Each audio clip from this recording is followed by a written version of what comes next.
bem-aventurados os que são brandos e pacíficos. Como a gente dizia, é o capítulo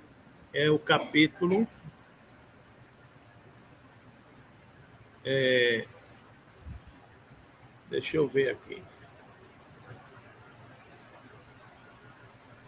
É o capítulo 9. Bem-aventurados os que são brandos e pacíficos, né?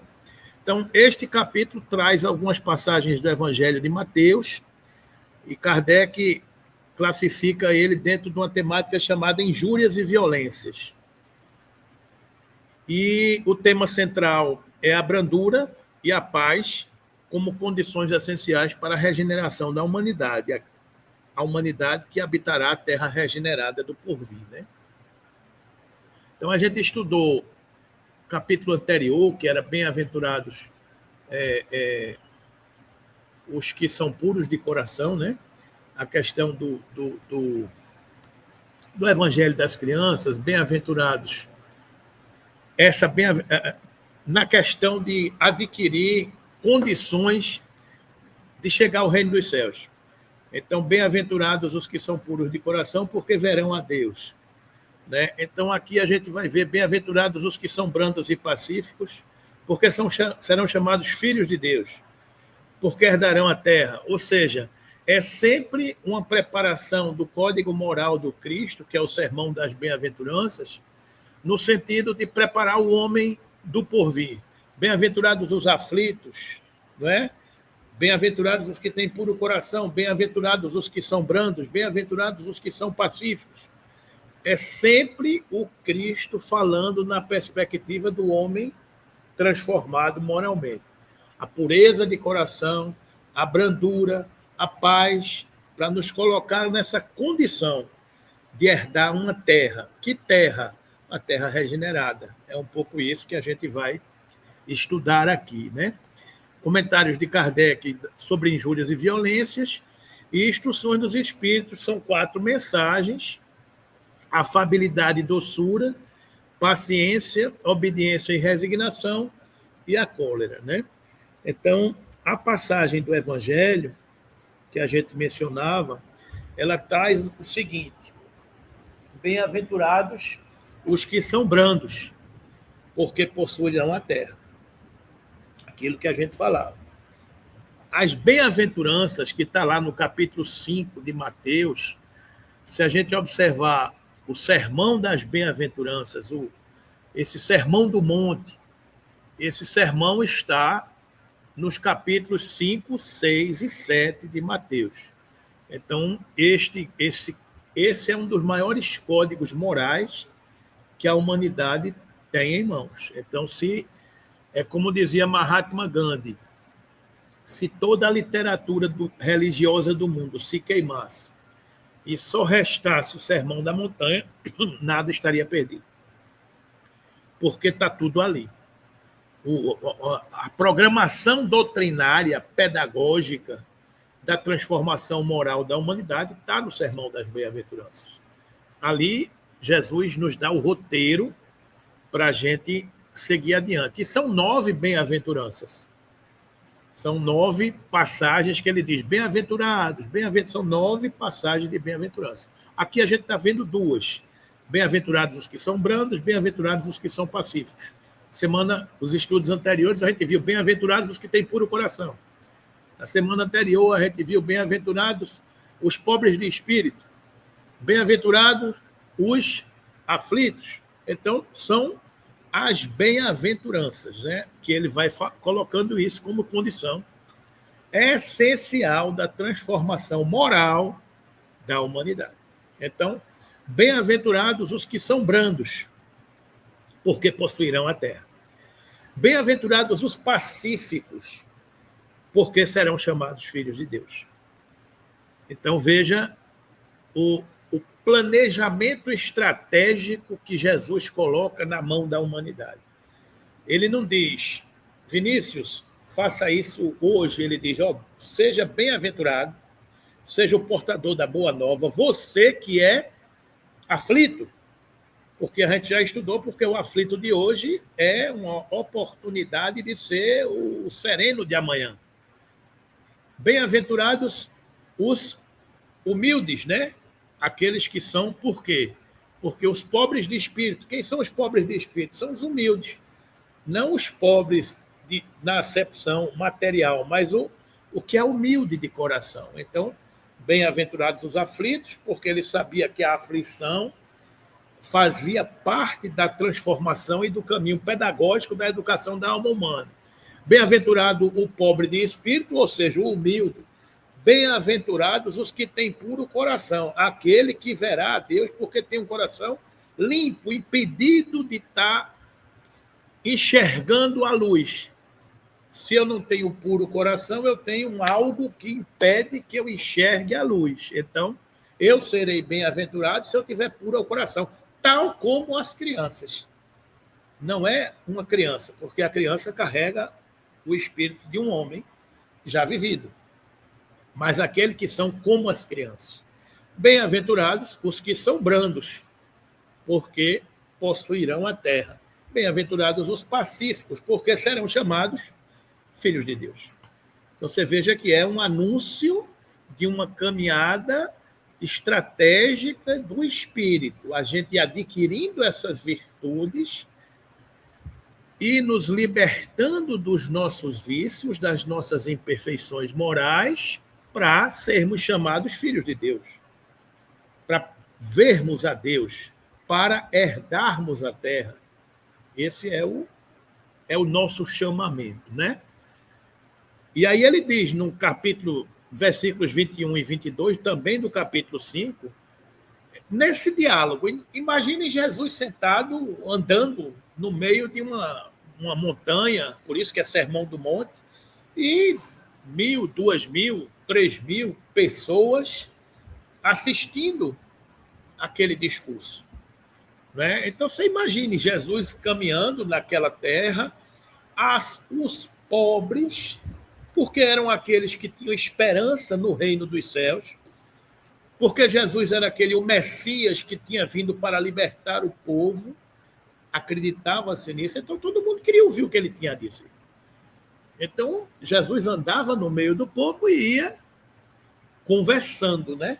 Ia dizendo, não tinha microfone, não tinha sistema de som, para você estar falando e estar todo mundo ouvindo. Mas havia um magnetismo no ar, porque o que ele falava, ele transmitia sentimento. E quando transmite sentimento, você capta. Você percebe o que é que as pessoas estão dizendo pela tonalidade da voz, pela vibração do falar. Você sabe quem vem coisas boas do que está sendo dito. Então, mesmo distante, as pessoas tinham a percepção daquela onda que reverberava. E é por isso que ele andava entre a multidão. E aí ele ia dizendo, sabeis o que foi dito aos antigos.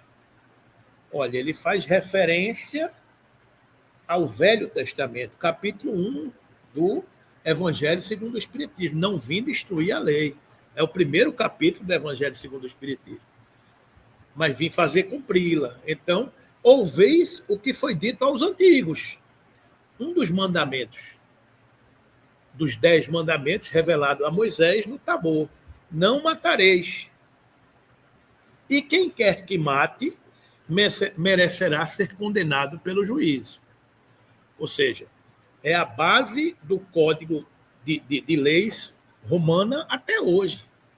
Quem estuda direito sabe que o Código Penal romano é base os 10 mandamentos, que é base o Código de Hammurabi, ou seja, é o Código da humanidade, as leis da humanidade. Não matareis, e quem quer que mate merecerá ser condenado pelo juízo. Eu, porém, vos digo, ou seja, ele acrescenta, eu não vim destruir, mas vim cumprir, eu vim trazer luz, eu vim esclarecer. Eu, porém, vos digo, eu acrescento. Quem quer que se puser em cólera contra seu irmão, merecerá ser condenado pelo juízo também. Ou seja, o crime não é só matar. O crime também é ter raiva, é odiar, é entrar em cólera contra seu irmão. Também merecerá ser condenado pelo juízo. Eu também acrescento que aquele que disser a seu irmão, raca, Aí depois a gente vai ver o que é raca, né? Merecerá ser condenado pelo conselho. E aquele que lhe disser, és louco, merecerá ser condenado ao fogo do inferno. Ou seja, a gente só tinha o não matarás. E o crime, em tese, para ser condenado, era matar. Jesus amplia a dimensão. Se olha, não é só não matará, é quem se puser em cólera, é quem disser raca, é quem disser és louco. Ou seja, ele cria uma dificuldade. A semana passada a gente estudou aquele que tiver adultério contra seu irmão. Não é o pecado apenas do fazer, é o pecado do pensar. Não é? Aquele que entrar em adultério contra o seu irmão também está pecando. Então é o pensamento. Vê a sutileza da coisa. Aí eu não mato, tudo bem, mas eu digo, eu entro em cólera. Aí eu não mato nem entro em cólera, mas eu digo raca. O raca é o bico, né? Que eu digo brincando aqui, é o tamanho do bico, né? Eu digo aquelas que o problema às vezes é o tamanho do bico. Quando entra a pessoa, dependendo do tamanho do bico, é a dimensão do problema que a gente. O raca é mais ou menos isso, ó. O raca era uma palavra que era usada, a gente vai ver aqui, para denotar desprezo por alguém. Raca, quando a pessoa entrava, né, é o bico, né? Não é? És louco, ou seja, a dimensão. E aí, entrar em adultério contra o seu irmão é o pensamento. Não é a atitude de adulterar, é a atitude de pensar mal contra alguém. É sutil. É sutil todo esse caminho de transformação para poder ver a Deus, para poder herdar a terra. Está entendendo o caminhar? Então, essa é a passagem do Evangelho.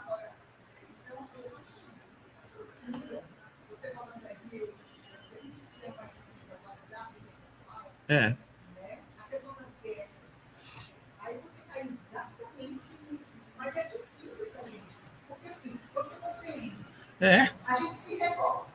O povo lá matando, né, achando que é Deus, não sei o quê.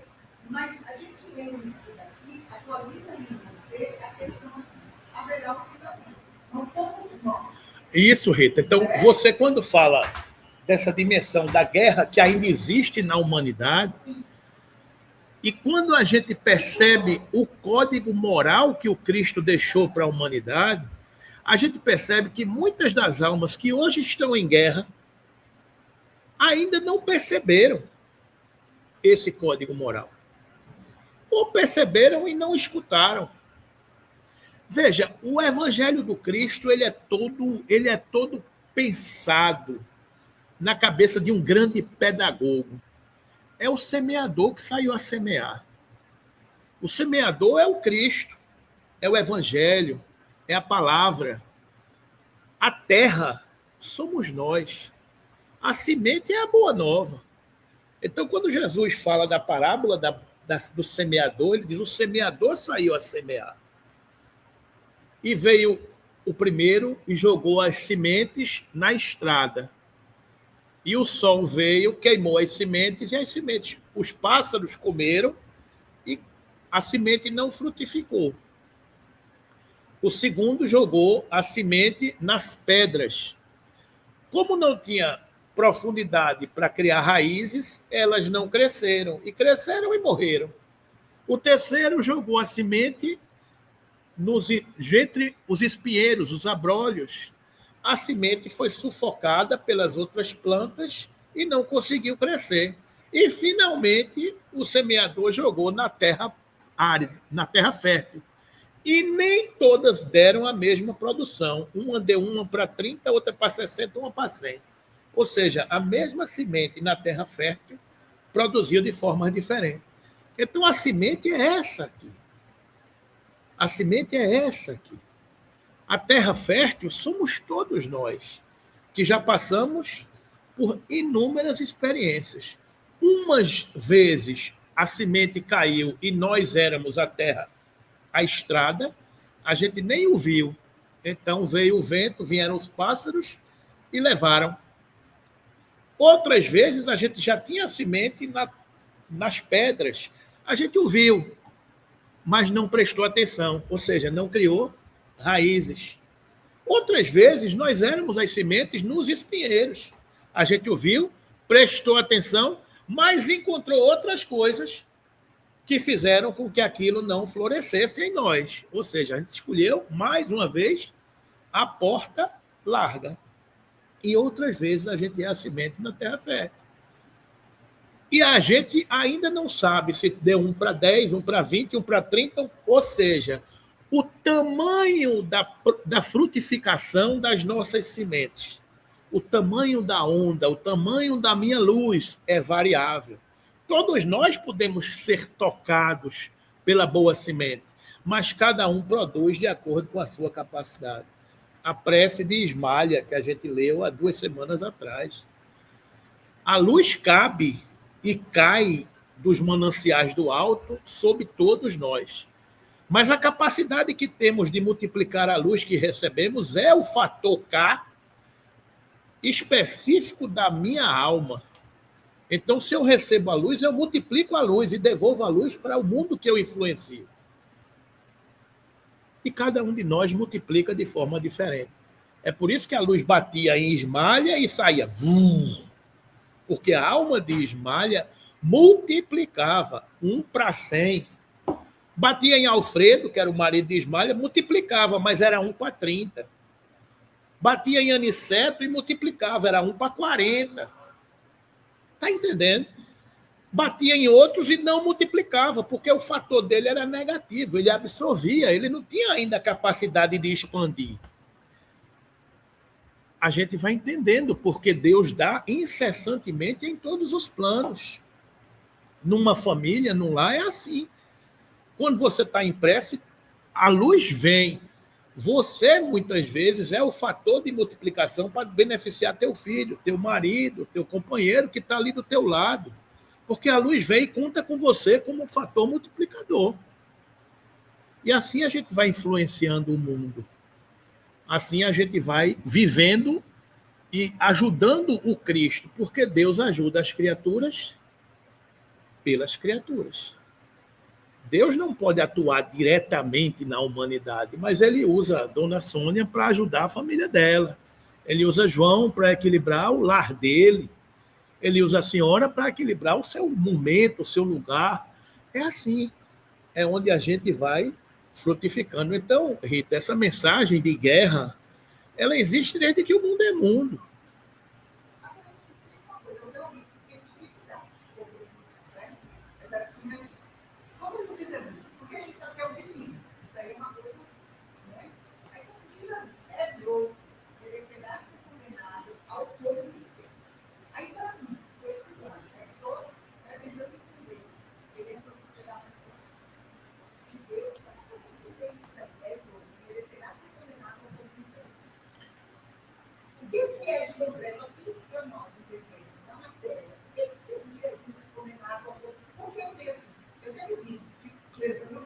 Ele foi intelectual. Ele não escreveu para nós.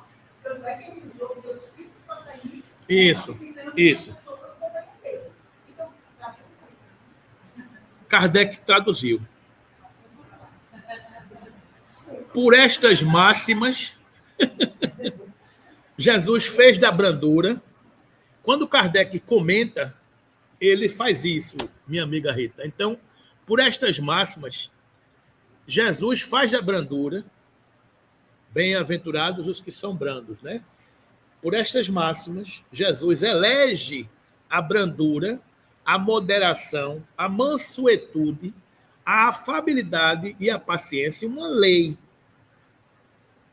Quando Jesus diz isso, ele diz, caminho.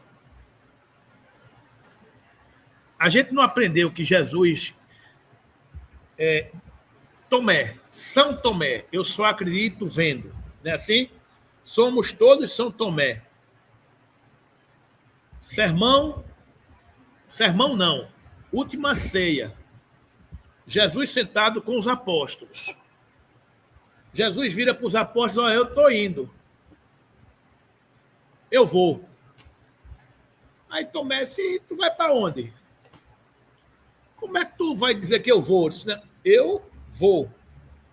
Mas Jesus, São Tomé, a gente não sabe qual é o caminho. Como é que tu está dizendo que vai? Por onde a gente vai? É o diálogo de Jesus com os apóstolos. Claro que eu me vou e vou preparar o caminho. E quando eu for e tiver preparado o caminho, eu vos enviarei o Consolador, que virá contigo. É entender o que Jesus está ensinando. Mas, Tomé, tu vai para onde? Tu vai por onde? Qual é o caminho? Eu não sei para onde você vai e nem sei qual é o caminho. Imagine a dificuldade de entender, sem compreender o reino espiritual, Jesus dizendo que ia. E Tomé, e eu vou para onde?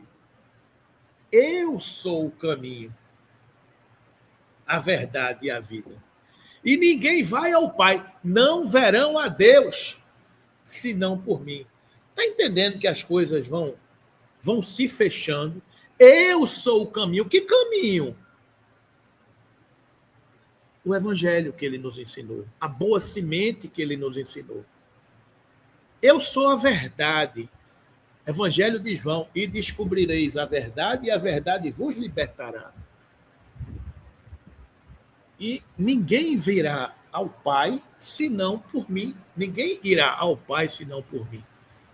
Porque os que são brandos e os que são pacíficos herdarão a terra e serão chamados filhos de Deus.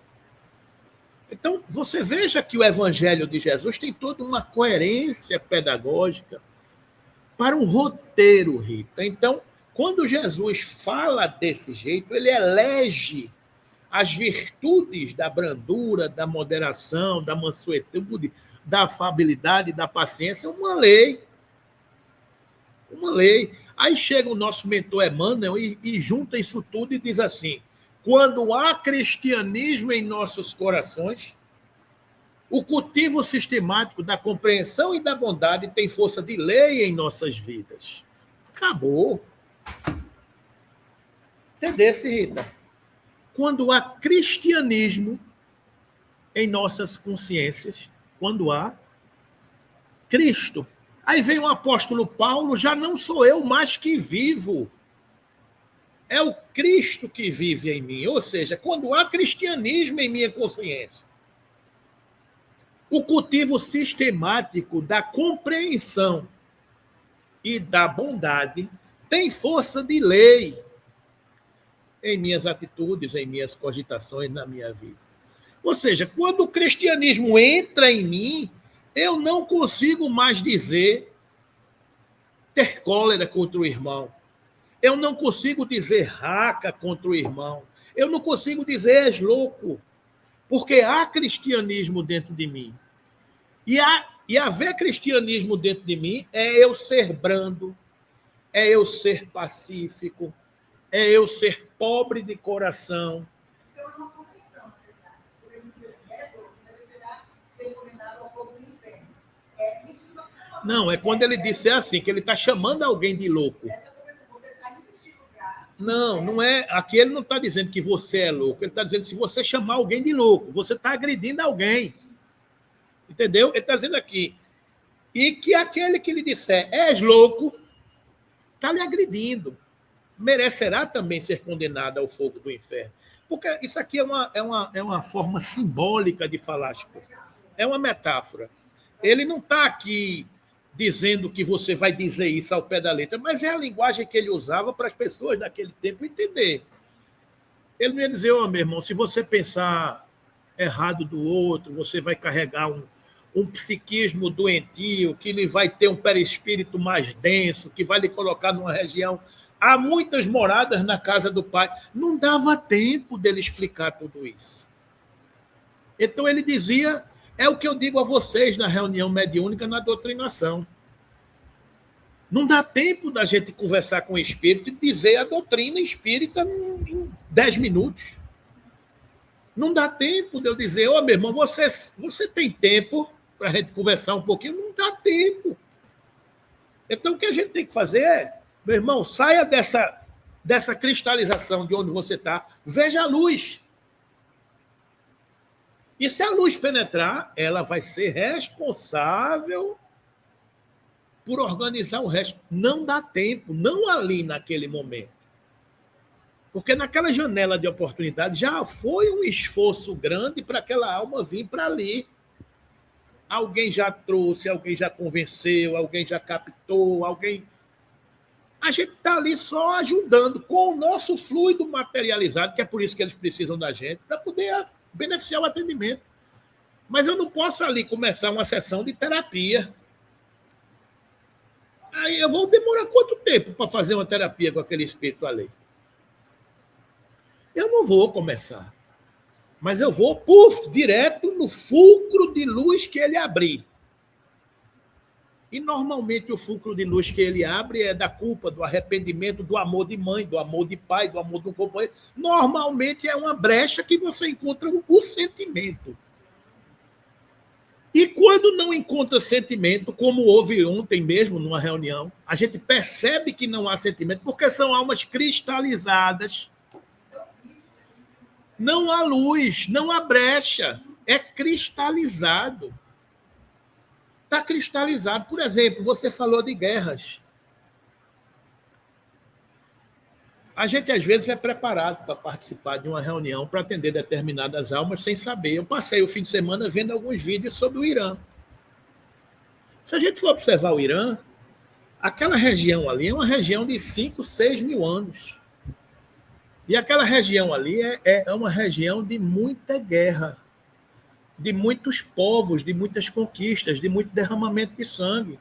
O Império Persa, Alexandre da Macedônia, Dário, Ciro, o Grande, os mongóis, Gengis Khan, vários guerreiros passaram por ali com histórias de lutas, derramamento de sangue. Um povo que veio da Europa fundar o Planalto do Irã, naquele tempo, quem foi o povo? A história nos diz, são os arianos. A doutrina espírita nos ensina quem são os arianos. Os arianos são um dos 4 povos que vieram de Capela. Arianos, hindus, egípcios e hebreus, os 4. Um deles era os arianos, foram os arianos para lá. E fundaram o Império Persa, que depois teve as questões das guerras santas, Maomé conquistaram aquele povo de lá e fundaram os principados, aquela coisa toda que está por... Ou seja, guerra, história em cima de guerra. Então, o que tem ali é muitas almas, ainda que vieram de Capela.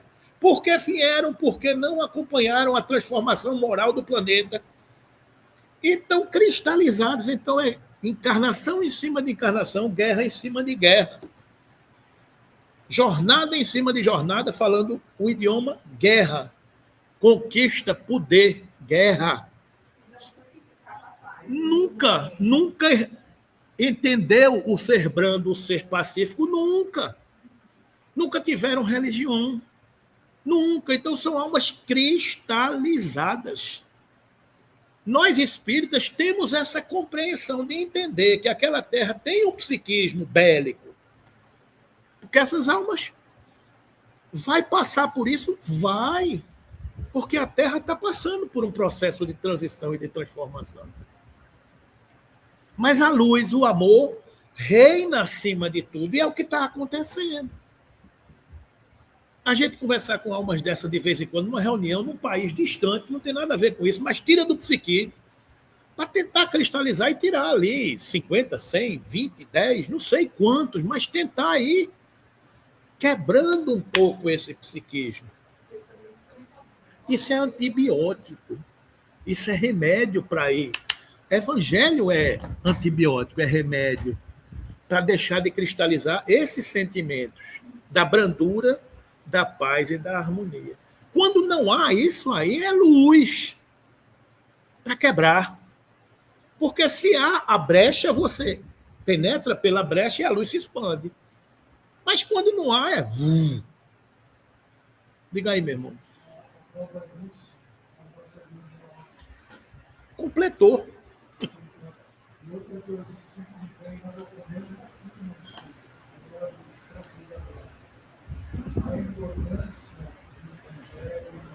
Sim.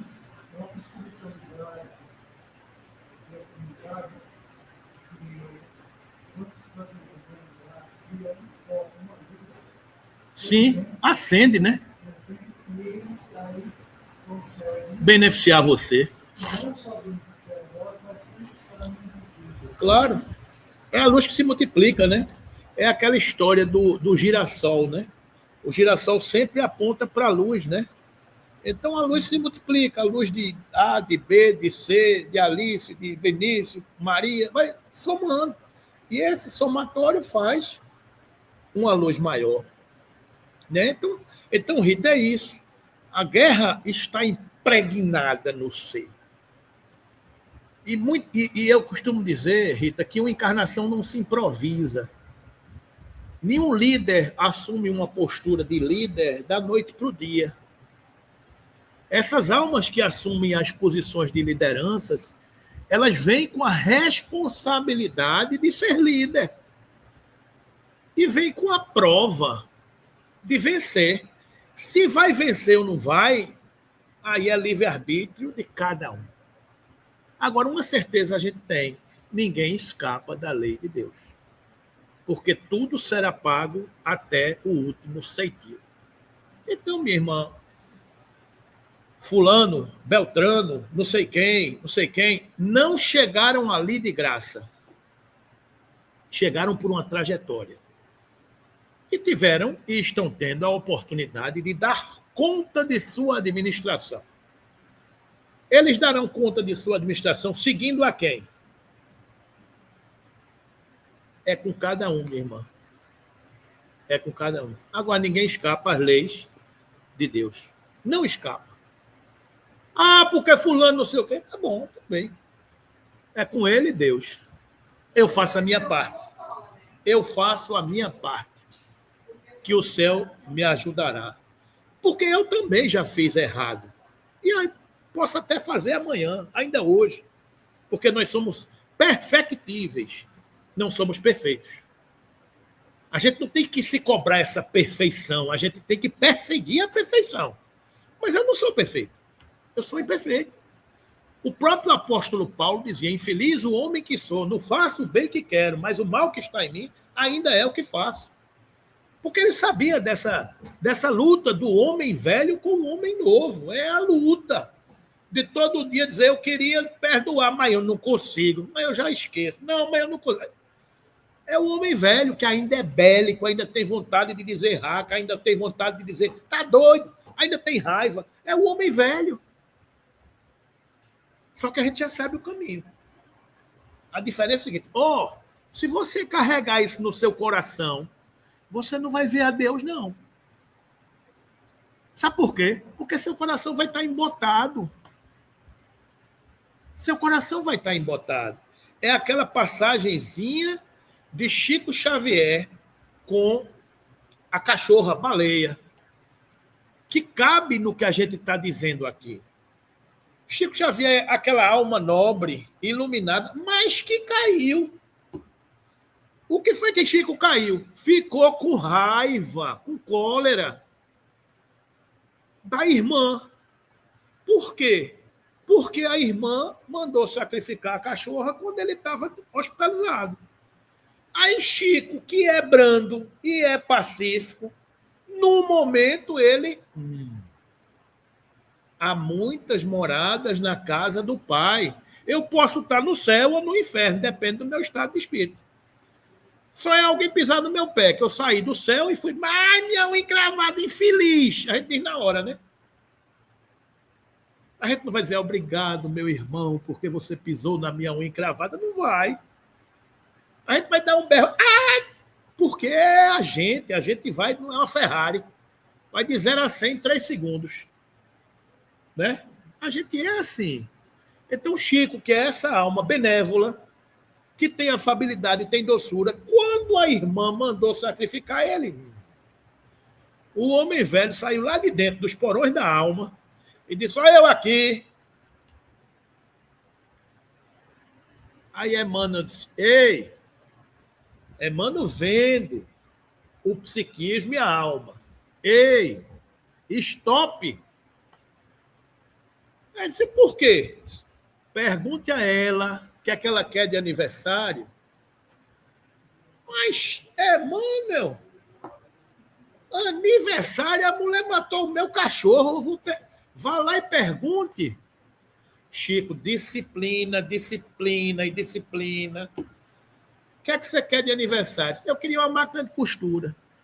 Mano, ela quer uma máquina de costura, meu salário de 3 meses eu não pago. Dê. Mas eu vou dar. Vai dar. Aí Chico, disciplinado, deu a máquina. Contrariado, o homem velho ainda presente, deu.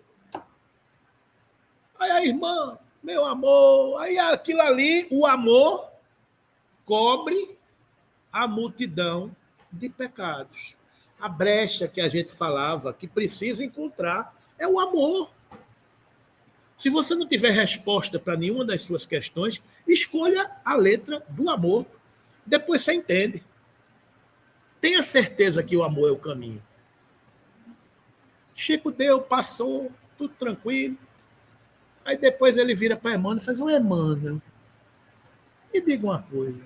Por que naquele momento você mandou eu dar uma máquina de costura, um presente para minha irmã? Aí, Chico, quando você ficou com cólera, com raiva, magoado com a sua irmã, o seu perispírito, o seu psiquismo criou uma mancha escura dentro de você. E você é médium. A gente precisa de você puro, limpo, para transmitir as mensagens que vêm dos céus. Ou seja, vem a luz, mas o meu filtro é sujo. Se o meu filtro for sujo, a luz sai opaca, cinzenta. Aí a gente precisa de você limpo. Quando você deu o presente, a sua irmã agradeceu, o amor limpou e você ficou puro. Entendeu? Essa é a situação. Quem não tem o coração puro não verá a Deus. Coração puro é não carregar mágoa. Coração puro é perdoar, é ser afável, é ser brando, é ser pacífico. É essa a essência. Estas almas que estão cristalizadas e impregnadas nunca verão a Deus permanecerem assim, porque são almas de ferro. Oi. Isso, nós temos que estar vigilantes. O mal não vem de Deus. O que nós vemos, nós levamos isso para psicosfera. Sim, claro. O que é a psicosfera? É o perispírito. Sim, expandido. É isso aí. Então, Jesus faz da brandura, da moderação e da mansuetude, da afabilidade e da paciência uma lei. Condena, por conseguinte, a violência, a cólera e até toda expressão descortês de que alguém possa usar para com seus semelhantes. Ou seja, Jesus mostra a virtude e condena o defeito. É o ponto A e o ponto B. A materialidade e a espiritualidade. O reino dos céus e o reino da matéria. Arrependei-vos, vós que estáis sentados em trevas, que eu venho para vos mostrar o caminho dos céus, o reino dos céus. Ou seja, tirarmos-nos a todos nós das sombras e nos colocar a todos na luz. Eu sou o caminho, a ponte. Quem é a ponte? Jesus. Eu sou o caminho, a verdade e a vida para Deus. E ninguém verá o Pai se não seguir as minhas palavras. Essa é a essência, né? Raca, entre os hebreus, era um termo desdenhoso que significava homem que não vale nada.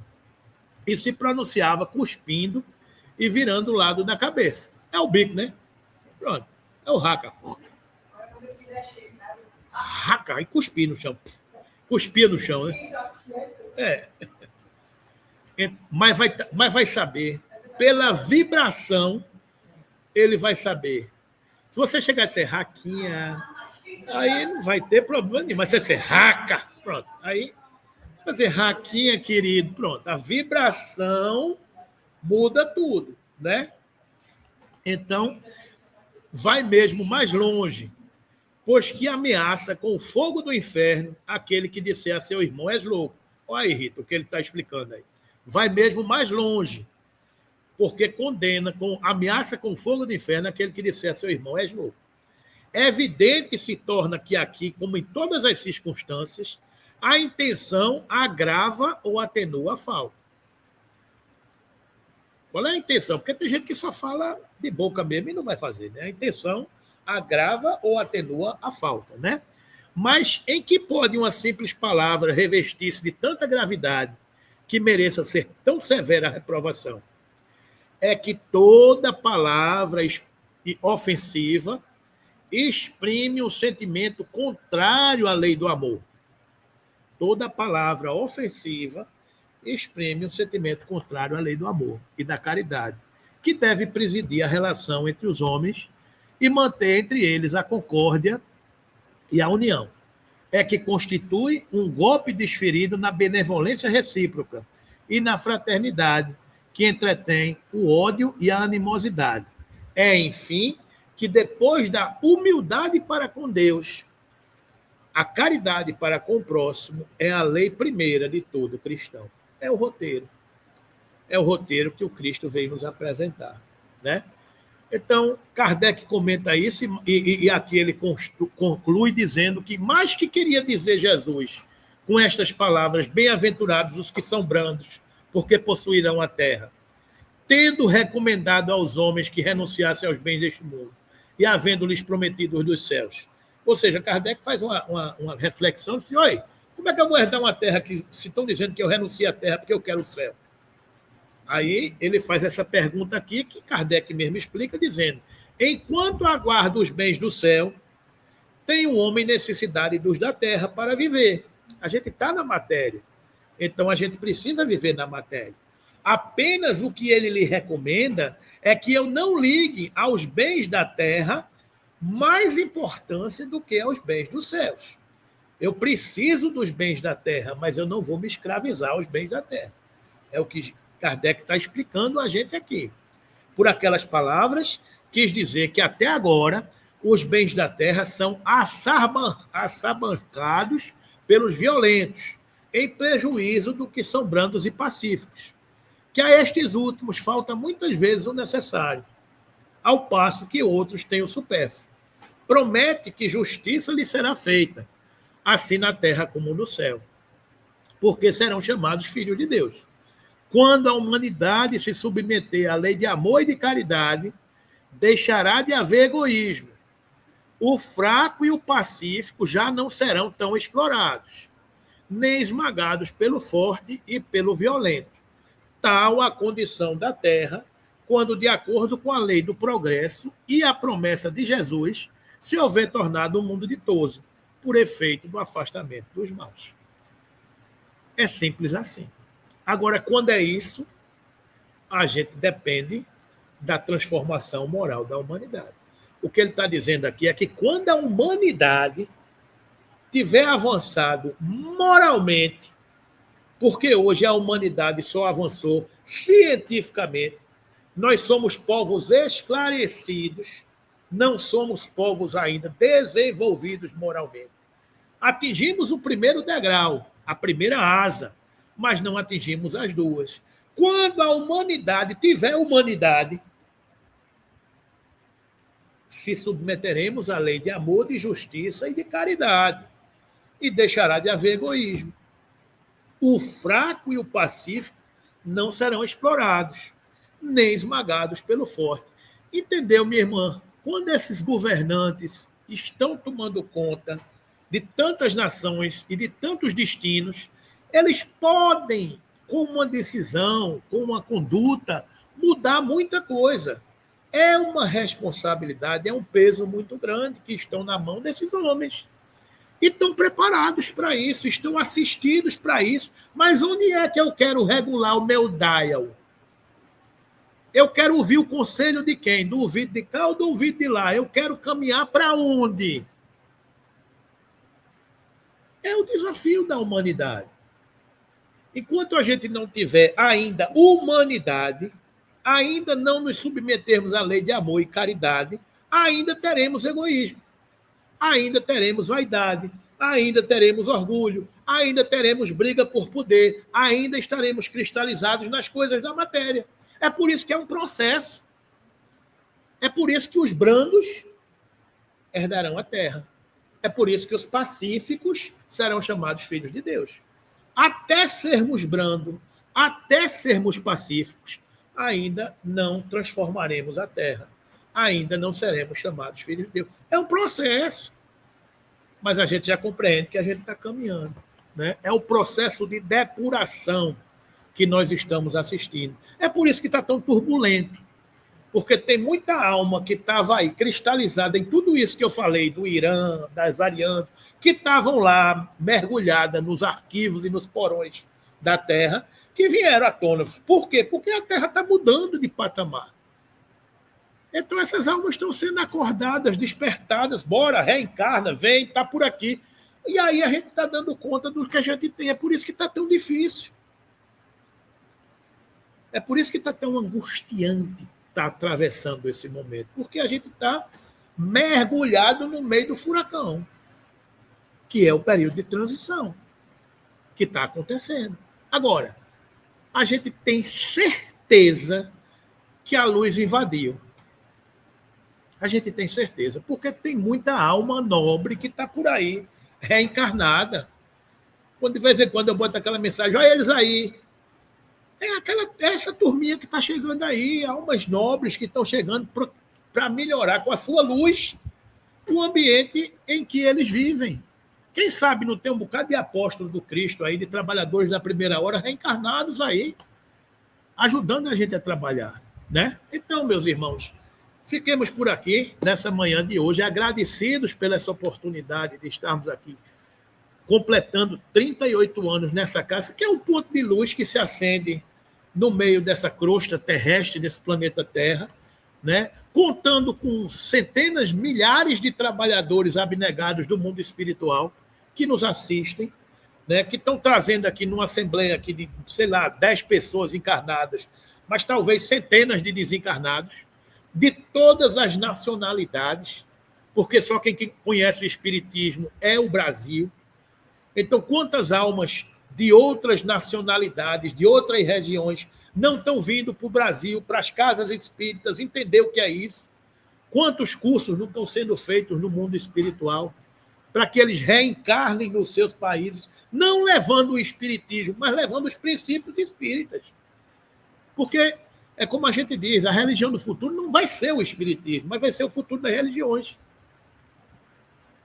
Porque a ciência, a filosofia e a religião vai entender o que é Deus, vai entender o princípio do espírito, vai entender a pluralidade das existências, a pluralidade dos mundos habitados e a comunicabilidade dos espíritos. 5 princípios, é o ESD.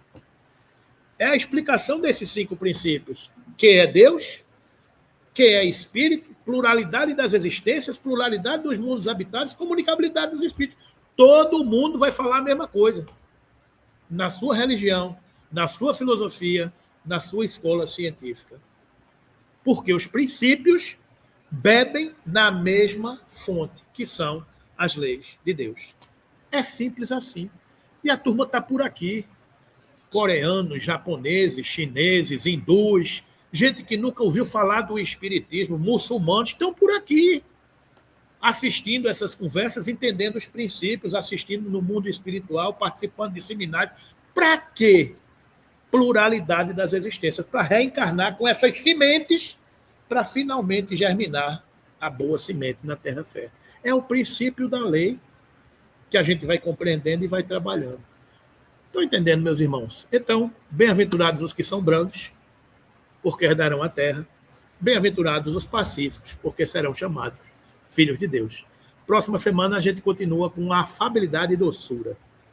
Que Jesus nos abençoe, nos inspire, nos ampare e que sigamos perseguindo, como Tomé, esse caminho, essa verdade e essa vida para Deus, que ninguém chega ao Pai senão por Ele.